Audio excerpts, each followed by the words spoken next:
It was the kind of spring afternoon that people in small towns remember for decades. Not because of what happened, but because of how normal it felt before everything went wrong. Frankfort, Kentucky, May 3rd, 1992. The kind of day that smelled like cut grass and honeysuckle when kids rode tricycles on quiet streets and the sound of wind chimes floated across backyards. 3-year-old Angelica Lewis was sitting on the front porch of her family's small blue house on Riverview Lane, holding her favorite stuffed bunny. Her mother, Carol, was just inside, folding a basket of towels still warm from the dryer. The screen door was open, and from the kitchen window, she could see Angelica's little legs swinging off the porch. Pink sandals, white socks with ruffled lace. Carol checked on her daughter twice in 10 minutes. She remembered glancing up at the clock 2:47 p.m. The third time she looked, Angelica wasn't there. At first, it didn't register. Carol called her name, thinking maybe she'd wandered into the yard chasing a butterfly or gone around the side of the house. But there was only silence. No laughter, no footsteps on the porch. The street was still. When the realization hit, Carol dropped the laundry, ran outside, and began shouting, "Angelica! Angie, where are you?" Her voice carried down the road, startling a neighbor who was watering her garden.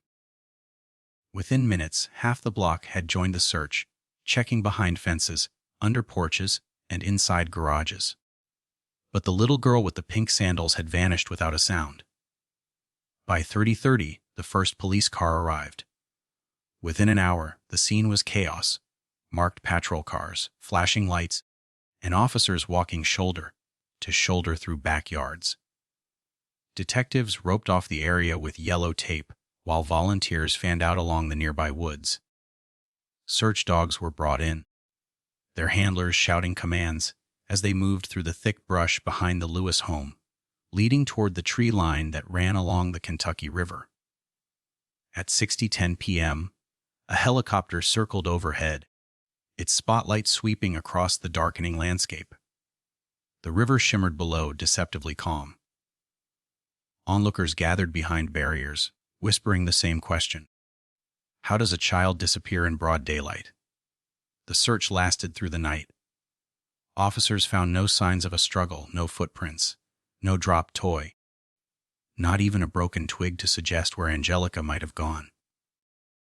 Her bunny, the one she never let go of, was found hours later on the porch, sitting upright as if placed there carefully. Detective Paul Garner, one of the first responders, would later recall that detail as the most chilling. It wasn't tossed. It wasn't dropped. It was set down like someone didn't want her mom to know right away.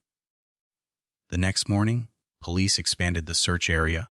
Dozens of volunteers combed the fields and riverbanks, while divers swept the shallows near the old fishing pier. Nothing. By the third day, search teams had covered a 3-mile radius using heat, sensing scanners, horseback units, and K-9 teams. Still, there was no trace of Angelica. Then came the first and only lead. An elderly neighbor, Mrs. Hannon, told officers she'd seen a white sedan parked at the end of the Lewis driveway around 2:40 p.m. She couldn't identify the make or model. Only that the driver was a man wearing a baseball cap, and that the car was gone later. Police searched nearby counties for vehicles matching the description, pulling registration lists, interviewing owners, and even setting up roadblocks along U.S. Route 60. Dozens of tips poured in from locals claiming they'd seen similar cars, but every lead collapsed under investigation. By the end of the week, the case had already begun to take on that heavy, hopeless weight familiar to small-town tragedies. The neighborhood that once left doors unlocked now closed blinds and checked locks. Parents walked their kids to school. Reporters hovered near the Lewis property, waiting for any sign of progress, but there wasn't any. Detectives explored every possibility. Family abduction. No custody disputes. Random kidnapping. Unlikely. There were no witnesses beyond Mrs. Hannon. Stranger crime. Possible, but rare for the area. There was no ransom demand, no suspicious calls, No physical evidence linking anyone to the disappearance. It was as if Angelica had been lifted out of the world and erased. Carol and her husband David appeared on local television a week later, pleading for their daughter's return. Carol's voice trembled as she said, "Please, whoever has her, just bring her home. She's only 3. She's scared without her bunny." That clip would replay for years. Whenever Frankfurt residents talked about the case, they remembered her eyes, red, her hands clasped tight as if holding on to hope itself.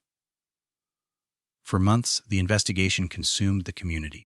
Flyers bearing Angelica's photo, a smiling toddler with light brown curls, hung in grocery stores and gas stations. Detectives followed up on every possible sighting, a girl in Bowling Green, another in Cincinnati, one reported near a rest stop in Tennessee. Each time it ended in disappointment. By autumn, the tone of the case shifted. The search base was shut down. Volunteers went back to work. Reporters moved on to other stories. The only people who didn't stop searching were the Louises and Detective Garner, who kept the case file open on his desk long after others closed it. The official report listed the disappearance as suspected abduction, active investigation. But behind closed doors, the task force knew what it meant. Without physical evidence or witnesses, the odds of finding Angelica alive were slipping away. The final search effort took place in November 1992, when divers once again swept a section of the river after a fisherman claimed he'd seen a small pink shoe caught on the reeds. It turned out to be trash, a faded doll shoe, sun-bleached and half-buried in silt. After that, silence. Christmas came and went that year without Angelica. Carol left the porch light on every night, saying it was so her daughter could find her way home. David stopped talking to reporters altogether. The small blue house on Riverview Lane became a symbol of heartbreak, the place where a little girl vanished in the middle of an ordinary day and was never seen again.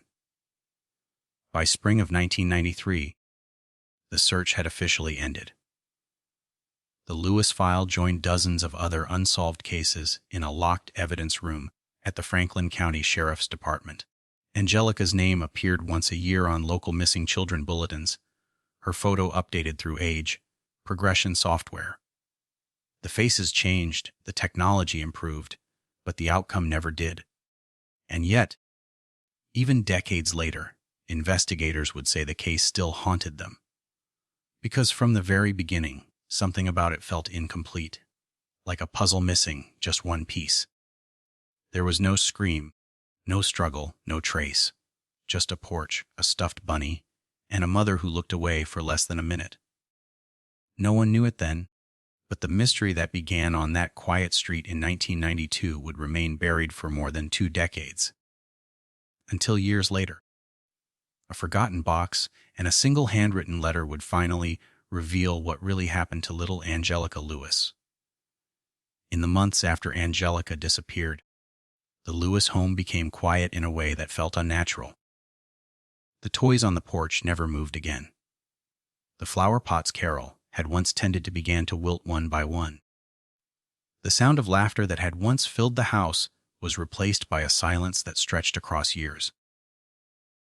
For a long time, Carol refused to believe her daughter was gone. She kept Angelica's room exactly as it had been. The same pastel walls, the same stuffed animals lined up on the windowsill. Every night she would open the door, sit at the edge of the bed, and whisper good night to a child who never answered. The neighbors said it was like the house had stopped aging, frozen in 1992. David Lewis, her husband, carried the grief differently. He was at work the day Angelica vanished, a mechanic at a local auto shop off Wilkinson Boulevard, and that detail would haunt him for decades. He told friends he should have been there. That maybe if he'd come home early or taken a different shift, things would have gone differently. Over time, guilt hollowed him out. He stopped talking about the case, stopped sitting beside Carol when she appeared on the evening news, and began spending long hours alone in the garage, fixing engines that didn't need fixing. In those early years, Frankfurt police worked tirelessly to find answers. There were phone lines dedicated solely to Angelica's case, and volunteers handed out missing posters as far away as Lexington. But as weeks turned into months, the case began to unravel into confusion and frustration. Every time detectives thought they had a lead, it collapsed into nothing. One tip came from a truck driver who claimed to have seen a child matching Angelica's description at a rest stop outside Bowling Green. When officers followed up, the sighting turned out to be a local girl traveling with her aunt. Another tip came from a woman in Nashville who believed she'd seen Angelica in a park with a man who didn't look like her father. Surveillance footage showed nothing. Every lead seemed to dissolve as soon as it appeared. Then came the calls, dozens of them, from people who claimed to have information. Some were sincere, some were cruel, and a few were simply unexplainable. One caller told police he had taken Angelica, then laughed before hanging up. Another claimed she was being held in an abandoned farmhouse near Lawrenceburg. When officers got there, the property was empty except for raccoons and broken furniture. In desperation, Carol turned to anyone who would listen. She went on local talk shows, appeared on early internet forums dedicated to missing children, and even consulted psychics who promised to feel Angelica's energy. Every time she walked away with more hope than answers. Detectives didn't discourage her. They knew that hope was sometimes the only thing families had left. But behind the scenes, investigators were running out of places to look. By 1997, 5 years after the disappearance, the original task force had been disbanded. The sheriff's department merged the case into a growing list of long-term missing persons files. It became a case number instead of a name, KY92-1437, one of many. That same year, Carol began organizing yearly candlelight vigils on the anniversary of Angelica's disappearance. At first, dozens of people came. Friends, neighbors, church members, even strangers who'd followed the case in the news. But as time went on, the crowd grew smaller. By 2000, it was just Carol and 2 other families from nearby towns who had lost children of their own. The human toll was impossible to ignore. David moved into the guest room sometime around 1998. He told people he couldn't sleep near the window that faced the porch. The sight of the empty step where Angelica used to sit was too much. Their marriage became mechanical. Polite conversations about bills, short exchanges about dinner, but no laughter, no warmth. Friends noticed.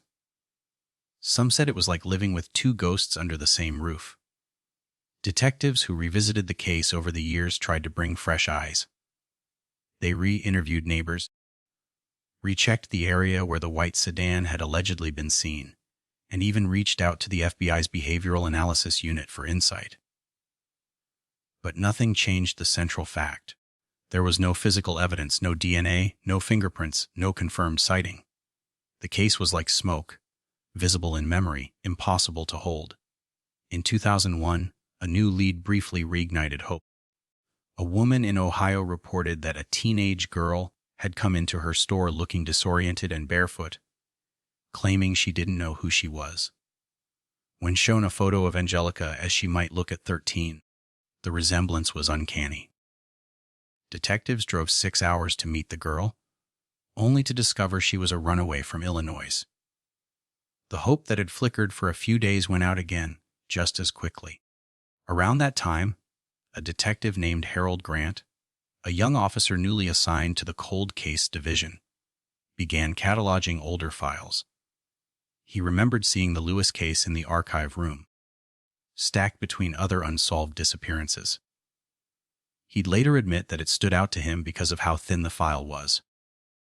There wasn't enough there, he said. It was like they were missing a piece that should have been obvious. But with no new evidence, his hands were tied. By 2002, 10 years had passed.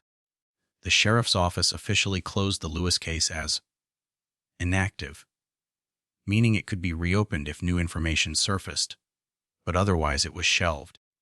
Carol was informed in a brief letter, one paragraph, stating there were no further leads and the department extended its condolences.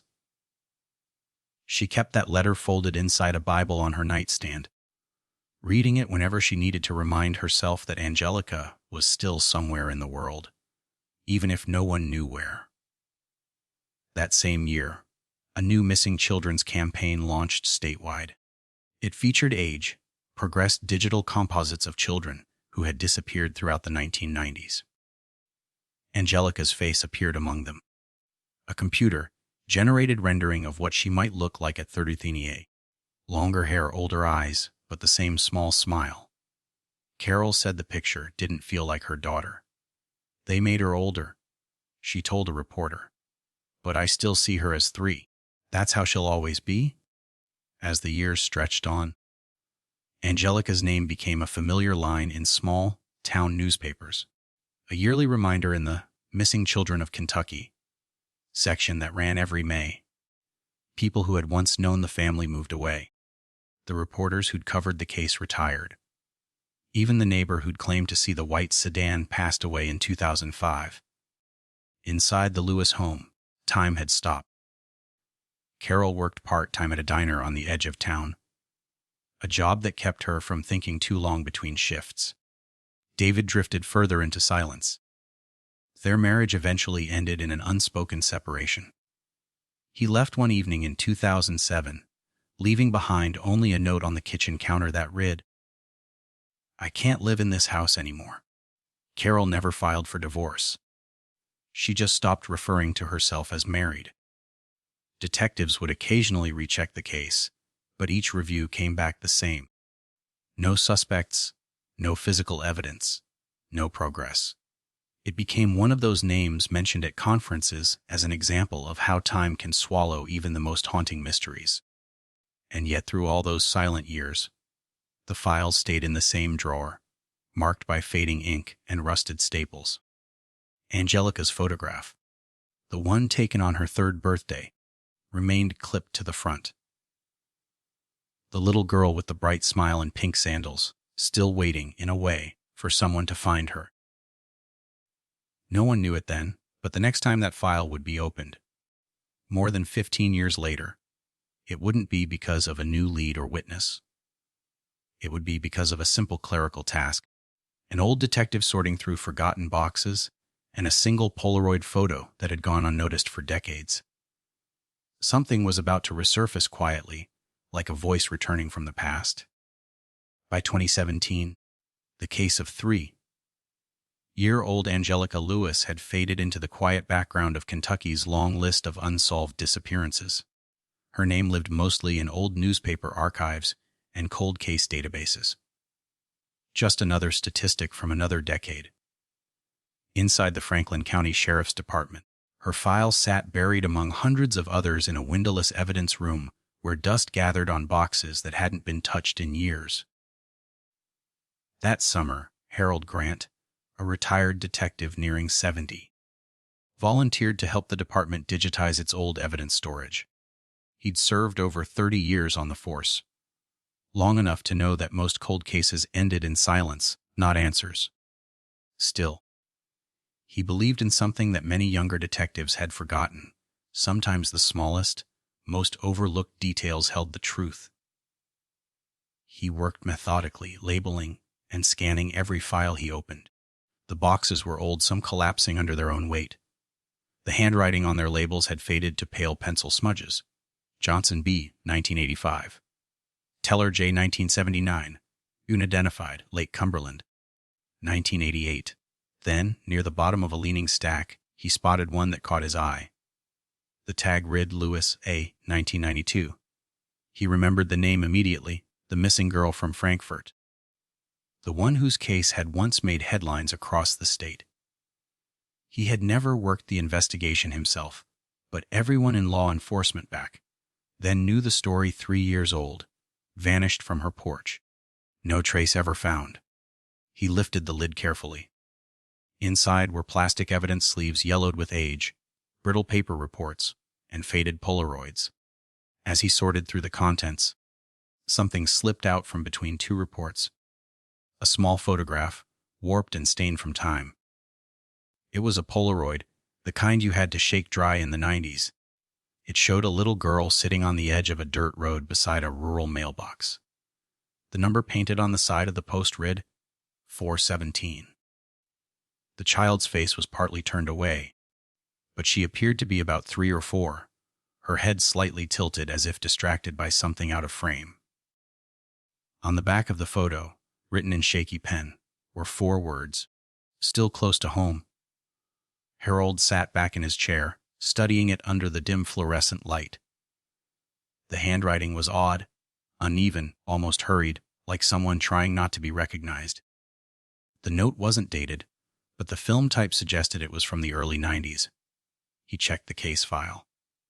There was no mention of this Polaroid anywhere.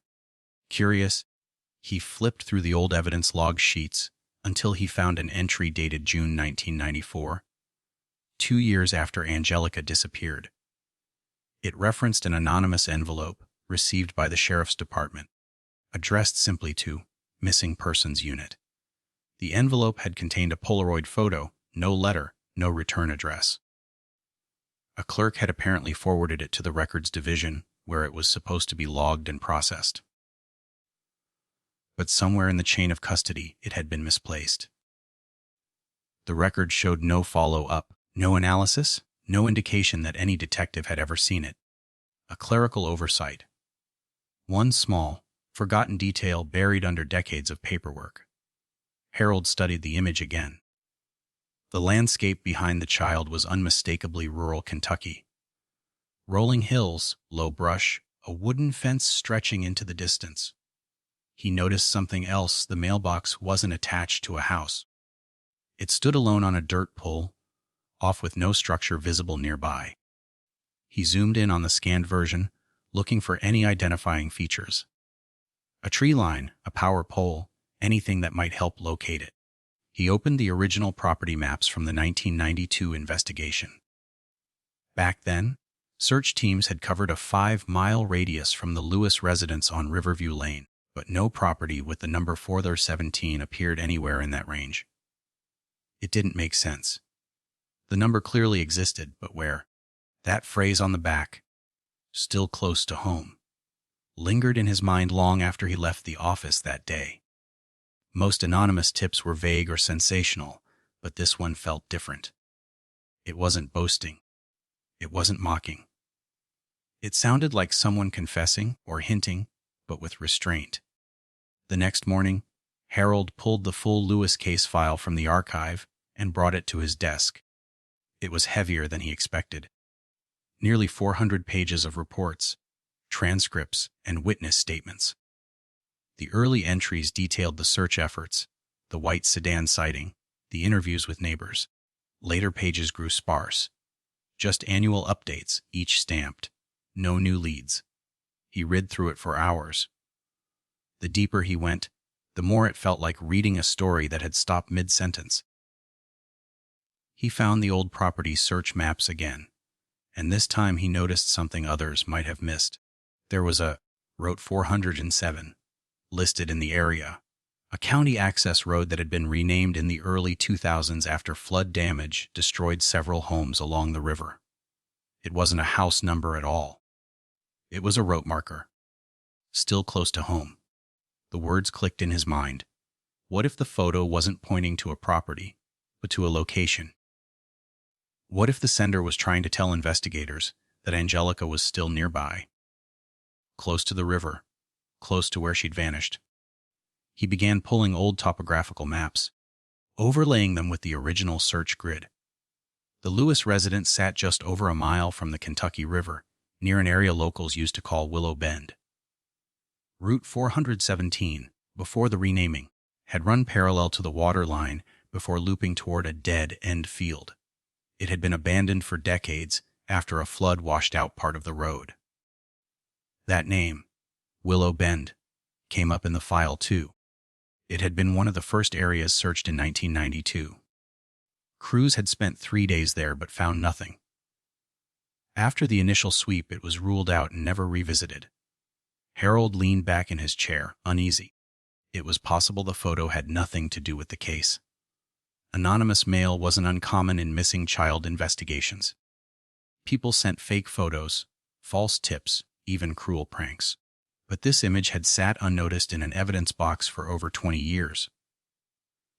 No one had analyzed it. No one had cross-checked it. And it had appeared 2 years after the disappearance, when media coverage had already faded. Whoever sent it didn't do it for attention. That evening, Harold stayed late in the office, scanning the Polaroid into the digital system and attaching it to the case file. He wrote a short note to the department's cold case supervisor recommending the image for review. But as he prepared to close the file, he hesitated. Something in his gut told him this was important. He looked again at the child in the photograph. The posture, the size, the hair. Everything was consistent with a girl around 3 or 4 years old. He couldn't say for certain it was Angelica, but something about it, some small resemblance in the eyes or tilt of the head, was haunting. Before leaving, he slipped a copy of the image into his notebook. On the back, he wrote the same words that had been scrawled there decades earlier. Still close to home. That night, as rain began to fall over Frankfurt, Harold couldn't shake the feeling that he'd just opened a door no one had dared touch in decades. He didn't know it yet, but that small, faded photograph, the one everyone had overlooked, was about to change everything. Because buried within that message, hidden in plain sight for 23 years, was the first real clue to what had happened to Angelica Lewis. Every case on this channel takes weeks of research, fact-checking, and long nights uncovering the truth. We do this because these stories matter, and someone still deserves to be remembered. If you want us to keep bringing these real mysteries to light, please like, subscribe, and share which part of today's case hit you hardest. For more solved cold cases, the links are waiting for you in the description. Now, let's get back to the case. In January of 2018, a plain white envelope arrived at the Frankfurt Police Department. There was nothing remarkable about it at first glance. No stamps beyond the standard issue, no return address, and only 5 typed words scrawled across the front in uneven handwriting. To the mother of Angelica Lewis. The mail clerk assumed it was another old tip from a member of the public and placed it in the bin with routine correspondence. It might have stayed there for days, maybe even weeks, if a young officer hadn't recognized the name and brought it directly to Detective Harold Grant. Grant had spent the last several months quietly reviewing the Lewis case, unable to shake the image of that faded Polaroid. He was convinced the clue had meant something, even if no one else believed him. The letter's arrival felt like a spark in a long, cold room. When he tore open the envelope, a single folded sheet of lined paper fell out. It wasn't typed or printed, just handwritten in a rushed, uneven script. It read, "I watched her grow up, though she never knew me. She was loved. I couldn't let her go that night. She was supposed to be safe. I can't carry it anymore. Look near the river where the willows bend." There was no signature, no date, no explanation. Grant read it twice before he said a word. The tone was strange, neither threatening nor gloating. It felt personal, remorseful, almost pleading. Whoever wrote it wasn't boasting about a crime. They were confessing to something that had been eating away at them for years. He immediately checked the postmark.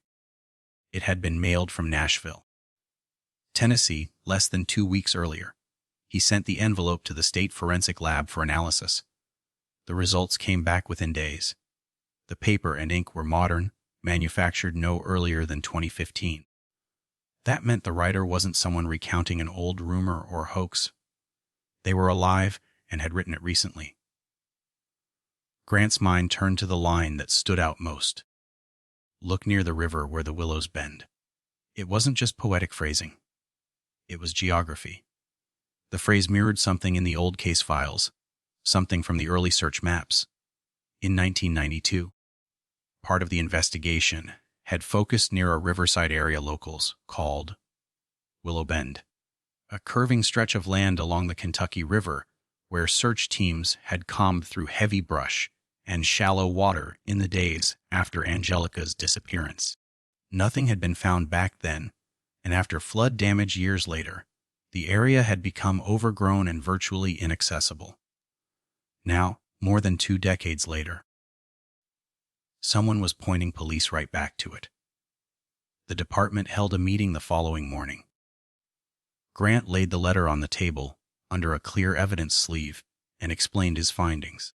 Some officers were skeptical, calling it another hoax or an attention grab, but Grant pushed back.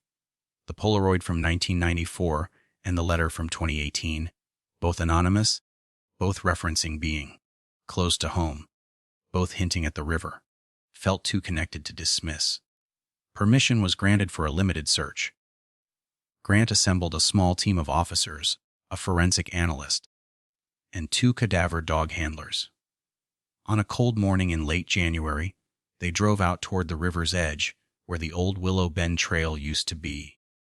What had once been a public path was now swallowed by nature. Trees had collapsed into the dirt. Vines hung thick like ropes, and the air smelled faintly of stagnant water and silt. The team parked near the remnants of an old wooden fence, then followed the faint outline of what used to be the trail. The river was swollen from winter rain, its edges soft and muddy. The sound of the dog's paws pressing into the earth was the only noise besides the rustle of wind through the brush. For the first 2 hours, nothing happened. The handlers marked off small sectors, scanning the ground for changes in soil texture or depressions that could suggest a burial site. Then, around midday, one of the dogs suddenly stopped. Its nose lowered toward a shallow embankment where the land sloped down toward the water. Seconds later, it barked sharply, once, then again. The second dog followed, circling the same spot. The handlers gave the signal, possible hit. The team marked the area and began carefully clearing away the overgrowth. Beneath the first layer of leaves and roots, they uncovered a section of disturbed soil that didn't match the surrounding terrain.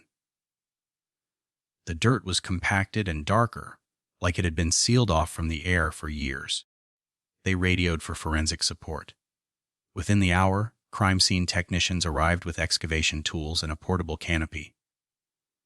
The dig began slowly, every inch photographed and logged. By evening, the spade of a technician struck something that wasn't soil. The sound was soft but distinct. A dull tap against plastic.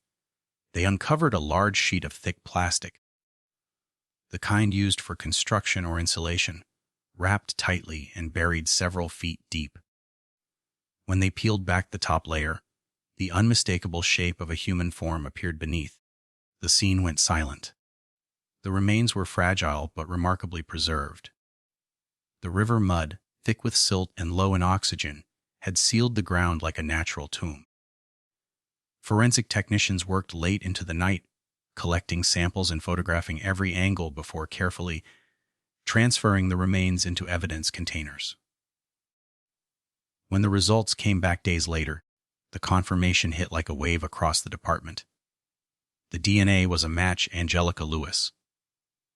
The little girl who had vanished from her front porch in 1992 had been found 26 years later, less than 2 miles from her home. Grant sat in his car outside the department that night, staring at the photo clipped to the file. Angelica's smiling face, frozen at 3 years old. He'd spent months chasing a 30-year-old ghost. And now he was looking at her case not as a mystery anymore, but as a crime scene. Someone had taken her life, wrapped her in plastic, and buried her within walking distance of the place she'd disappeared from. The news broke quietly at first. Just a short article in the Frankfurt Daily Journal announcing the discovery of remains believed to be connected to a decades-old missing child case. But word spread fast. Reporters called non-stop. For the Lewis family, what had once been a lifetime of uncertainty turned into something darker confirmation. Carol Lewis, now in her late 50s, was notified in person. The officers who visited her home said she didn't cry at first. She just sat in silence, her hands trembling slightly before she whispered, "I always told myself she was close." But the letter still hung over everything. Who had sent it, and why now? Grant sent it for advanced handwriting analysis and forensic tracing, but whoever had written it knew what they were doing. No identifiable prints, no trace DNA. The postmark led only to a public mailbox in Nashville. Whoever sent it didn't want to be found, but they wanted the body to be. That paradox haunted Grant. He believed the writer wasn't trying to evade justice entirely. They wanted closure. They wanted someone to find what they couldn't keep hiding. In the days after the recovery, investigators began combing through the old case files again, comparing names, alibis, and connections. The original list of persons of interest was short: neighbors, family, friends, distant relatives. One name in particular kept appearing: David Lewis, Angelica's father. His timeline from that day in 1992 had always been airtight. He was at work, verified by time cards and coworkers. Still, there were inconsistencies no one had fully examined back then. He had been the one to dig trenches behind their property for a garden the summer before Angelica vanished. He had owned a roll of industrial plastic sheeting that was never recovered. And now, 26 years later, a body had been found wrapped in the same material in an area he once used to fish and camp. Grant didn't say anything aloud at first, but the thought kept circling in his mind. The letter, the guilt in its tone, the reference to not being able to carry it anymore, didn't sound like a stranger. It sounded like someone close, someone who had watched the damage unfold year after year. The discovery had answered one question but opened several more. The little girl was found. But the truth about what happened that night was still buried, just in a different way. And when investigators finally connected the evidence, when they discovered who had written that letter, the story of Angelica Lewis would take one final, devastating turn. The DNA results came back on a cold February morning, 2018. Detectives gathered around the small conference table in the Franklin County Sheriff's Department, their expressions unreadable as the forensics report was placed in front of them. The analysis was conclusive. The remains found at Willow Bend after 26 long years belonged to Angelica Lewis. For a moment, no one spoke. The name that had hung like a ghost in the department for decades was suddenly real again, written in black and white. It wasn't a mystery anymore. It was a crime, but the shock didn't stop there. Among the evidence collected from the site was a partial fingerprint lifted from the layer of plastic that had been wrapped around the small body. The print was faint, almost lost to time, but the forensic team recovered enough of it to run through the system. Hours later, the match came back. The fingerprint didn't belong to a stranger or an old suspect or a long-forgotten drifter. It belonged to David Lewis, Angelica's father. Detective Harold Grant stared at the results for a long time, replaying the facts in his head. David had been one of the first people interviewed in 1992.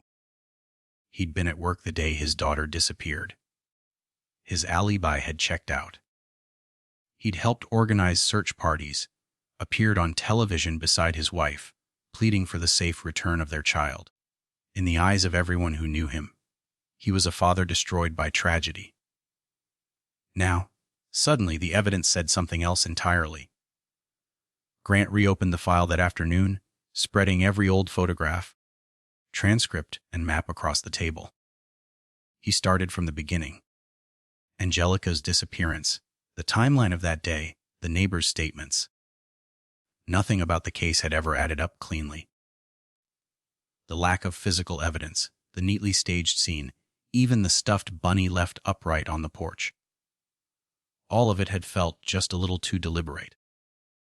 If David Lewis had been responsible, it meant everything about the original investigation had been built on a lie.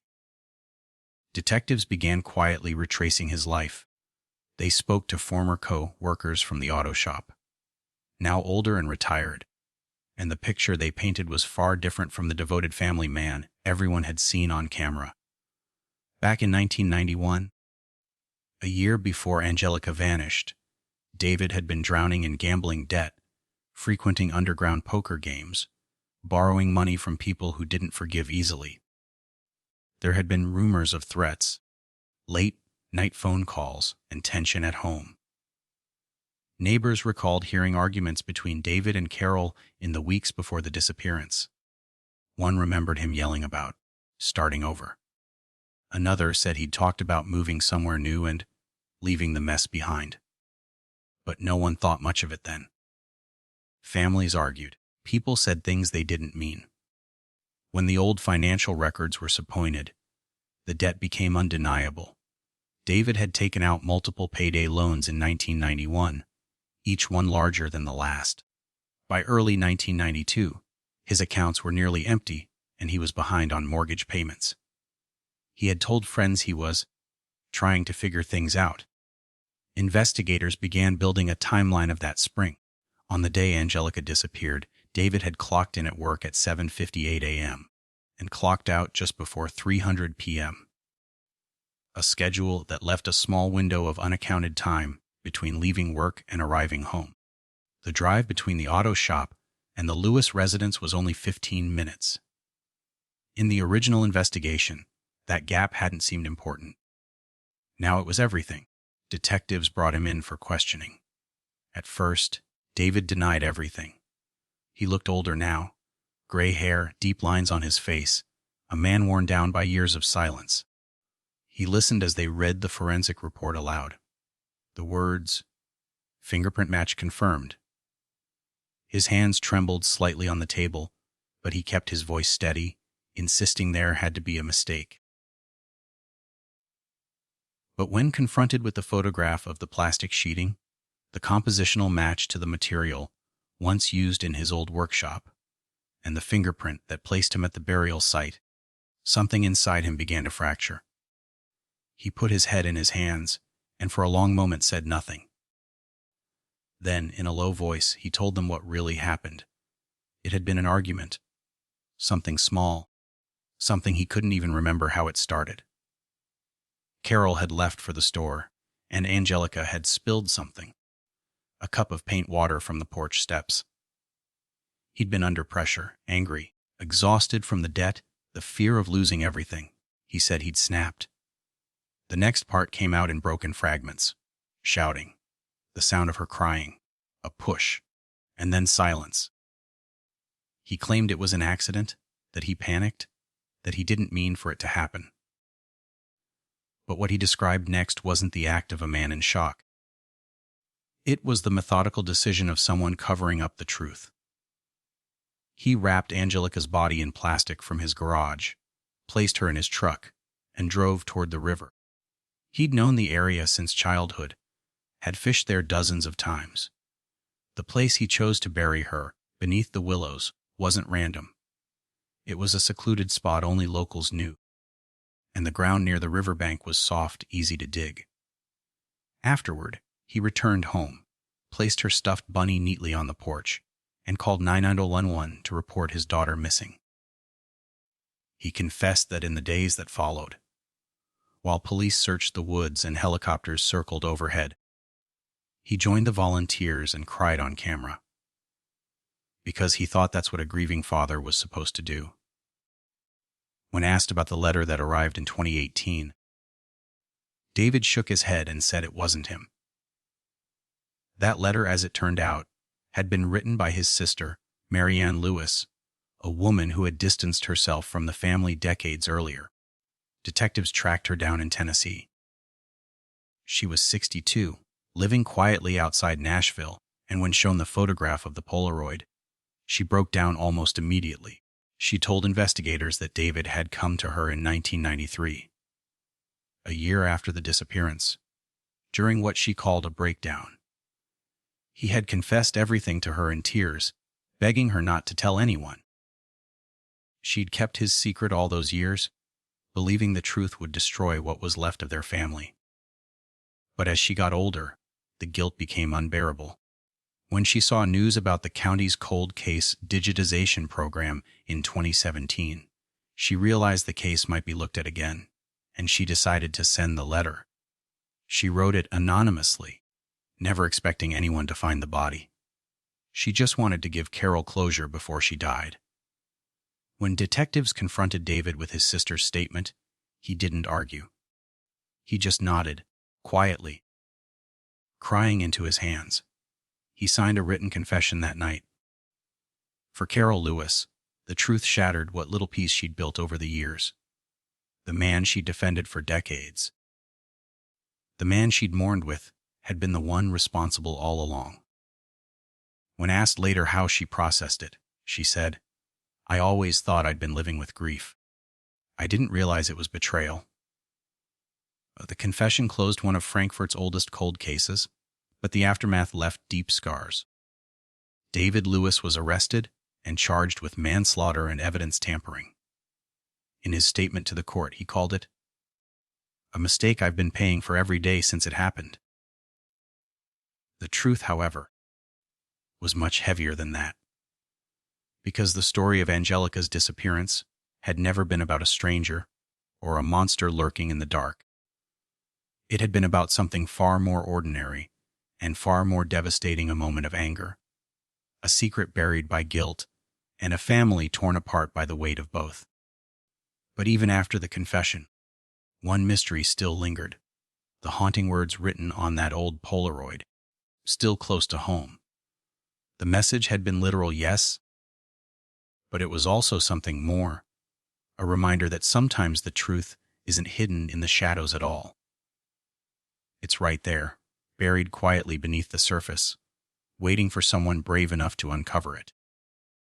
When the courtroom doors finally closed on the Lewis case, it felt like the end of an era for the small town of Frankfurt. For 26 years, people had whispered about what might have happened to the little girl with the pink sandals, the one who disappeared from her front porch in broad daylight.